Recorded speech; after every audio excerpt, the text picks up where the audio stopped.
Let's end 2012 on a bright note by watching people blow shit up, starting with a pint-sized boom.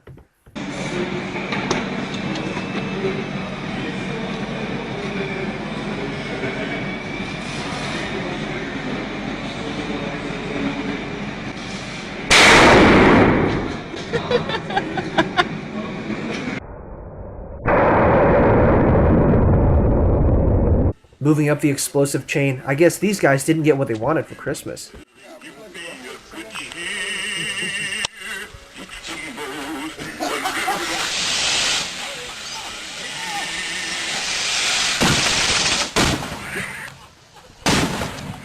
You know, fucking hell. Oh,